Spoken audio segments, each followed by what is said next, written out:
Past indefinite tense. Past indefinite tense. आज हम लोग पास्ट इंडेफिनिट टेंस के बारे में चर्चा करेंगे। पास्ट इंडेफिनिट टेंस की सर्वप्रथम हम लोग पहचान देखेंगे कि इसकी पहचान क्या है। तो पहचान है कि जिस हिंदी वाक्य रचना के अंत में, जिस हिंदी वाक्य रचना के अंत में, जिस हिंदी वाक्य रचना के अंत में ता था, ती थी, ते थे अथवा या था, ई थी, ए थे अथवा या, ए, ई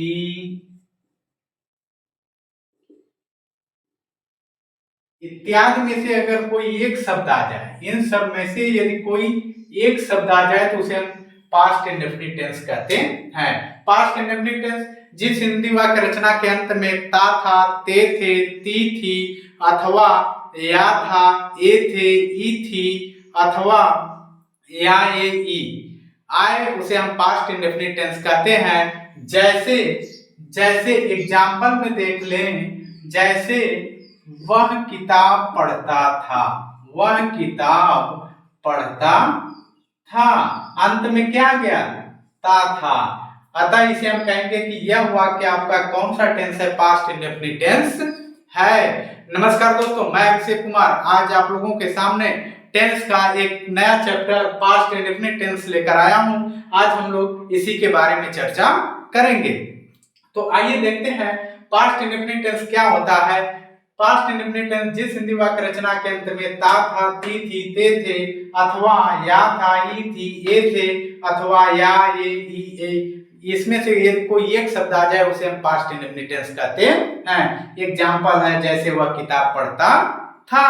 तो आइए ऐसे वाक्यों का अनुवाद कैसे बनेगा उसे हम लोग चर्चा करें। ऐसे वाक्यों का अनुवाद अंग्रेजी में अनुवाद बनाने के लिए हम एक फार्मूला आप लोगों को दे रहे हैं। इस फार्मूले के आधार पर हम ऐसे वाक्यों का ट्रांसलेशन बनाएंगे। फार्मूला है, सबसे पहले सब्जेक्ट लिखते हैं, सब्जेक्ट के बाद वर्ब का सेकंड फॉर्म, फिर ऑब्जेक्ट लिखते हैं। ऑब्जेक्ट के बाद यदि कोई चीजें मिल रही है अदर वर्ड, तो अदर वर्ड को भी लिख सकते हैं। तो ये हो गया subject plus verb second plus object plus other word. अच्छा, अब जैसे मान लीजिए अगर उपर्युक्त सेंटेंस का ट्रांसलेशन करना रहे तो क्या करेंगे। सर्वप्रथम क्या लिखेंगे, सब्जेक्ट। सब्जेक्ट क्या है, वह। सब्जेक्ट पहचानने का नियम मैं बता चुका हूं प्रेजेंट इंडेफिनिट टेंस के वीडियो में, उसमें चेक कर लीजिएगा और बड़े आसान तरीके से मैं समझाया हूं। सब्जेक्ट हो गया वह की अंग्रेजी क्या हो जाएगी दोस्तों, ही। अच्छा, अब उसके बाद क्या लिखेंगे, वर्ब। वर्ब का सेकंड फॉर्म, वर्ब क्या है, पढ़ता था। पढ़ना का अंग्रेजी रीड। रीड का सेकंड फॉर्म रीड ही होता है, तो ही रीड। अब उसके बाद ऑब्जेक्ट। ऑब्जेक्ट क्या है, किताब। ही रीड बुक। इस प्रकार हम लोग पास्ट इंडेफिनिट टेंस के सिंपल सेंटेंस, अफर्मेटिव सेंटेंस का ट्रांसलेशन बड़े आसानी से कर सकते हैं। जैसे तुम बाजार जाते थे, तुम बाजार जाते थे, यह भी पास्ट इंडेफिनिट टेंस है। तो क्या हो जाएगा, सबसे पहले सब्जेक्ट, तुम क्या अंग्रेजी, यू।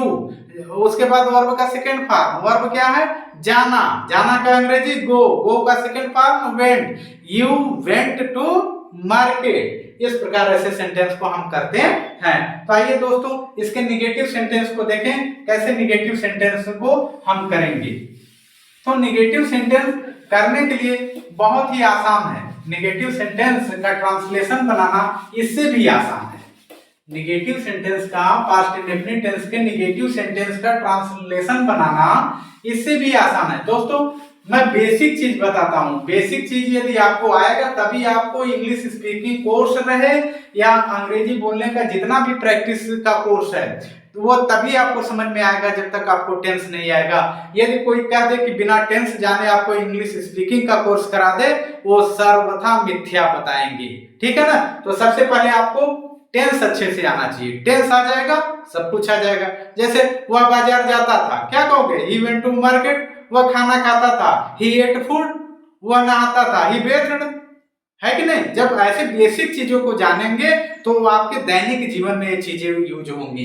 तो दोस्तों आइए देखते हैं निगेटिव सेंटेंस। निगेटिव सेंटेंस क्या होता है, कैसे इसका अनुवाद बनाते हैं। निगेटिव सेंटेंस, इसका फार्मूला, पहले पहचान क्या है।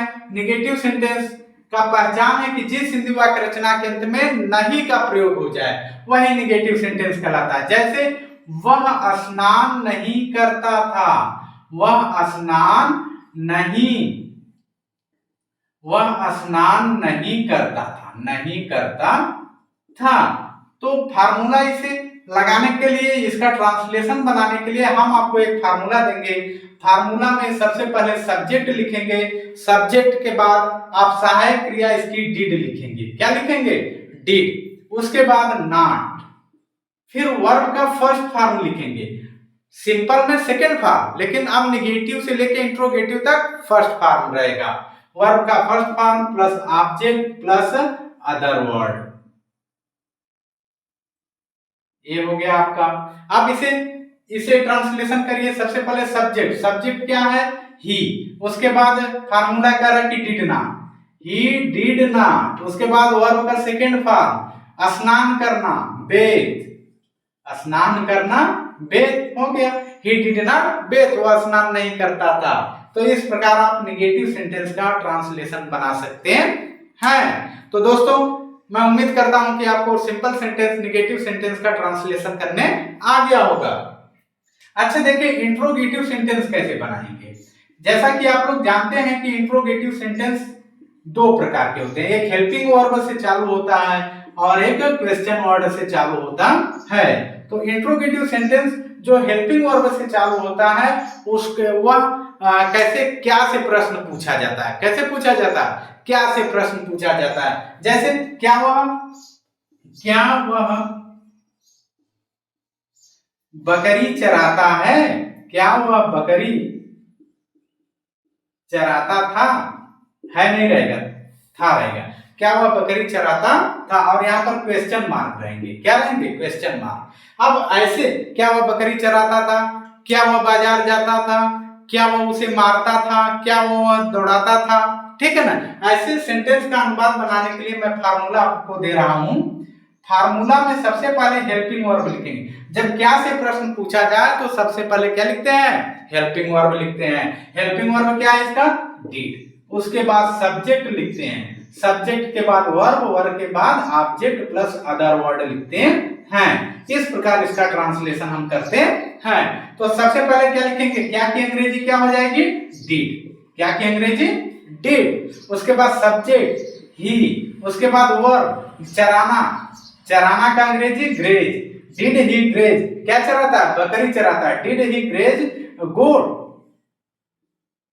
और लास्ट में क्वेश्चन मार्क, आपका ये इंट्रोगेटिव बन गया। अच्छा, इंट्रोगेटिव प्लस निगेटिव बनाना रहता, क्या वो बकरी नहीं चराता था, तब क्या हो गया? डिड ही नॉट ग्रेज गोट, तुम बाजार क्यों जाते थे? यह इंट्रोगेटिव, यानी अब इसमें क्या हो गया? प्रश्न सूचक शब्द बीच में आ गए।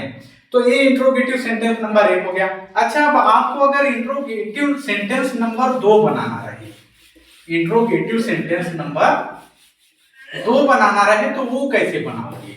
इंट्रोगेटिव सेंटेंस नंबर 2 बनाने के लिए आपको प्रश्न सूचक शब्द बीच में प्रयोग करते हैं। प्रश्न सूचक शब्द कहां प्रयोग करते हैं दोस्तों?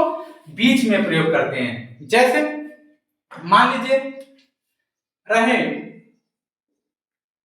तुम किताब क्यों बेचते थे, बेचते थे। अब ऐसे जब प्रश्न सूचक शब्द क्या है? क्यों, और प्रश्न सूचक शब्द कितने होते हैं? 11 होते हैं। अगर इन 11 प्रश्न सूचक शब्दों में से कोई भी एक प्रश्न सूचक शब्द वाक्य के बीच में आ जाए तो उसका हम ट्रांसलेशन कैसे करेंगे, उसके लिए मैं आपको एक ट्रिक दे रहा हूं, फार्मूला दे रहा हूं, उसे देखिए आप लोग। फार्मूला है प्रश्न सूचक शब्द। सबसे पहले क्या लिखेंगे दोस्तों? प्रश्न सूचक शब्द की मूल अंग्रेजी लिखेंगे, उसके बाद हेल्पिंग वर्ब लिखेंगे, फिर सब्जेक्ट लिखेंगे, फिर वर्ब के बाद ऑब्जेक्ट, ऑब्जेक्ट के बाद अदर वर्ड। यही आपका फार्मूला है जिसके सहारे आप इंट्रोगेटिव सेंटेंस नंबर 2 को ट्रांसलेट कर सकते हैं। आइए अच्छा हम इसे ट्रांसलेट करें। तुम सबसे पहले फार्मूला करा कि प्रश्न सूचक शब्द लिखो। प्रश्न सूचक शब्द क्या है? क्यों। क्यों की अंग्रेजी क्या हो जाएगी? वाई।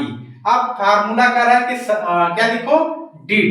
डिड क्या हो? अब यहाँ डिड हो गया, वाई डिड। अब सब्जेक्ट, सब्जेक्ट क्या है? तुम, वाई डिड यू।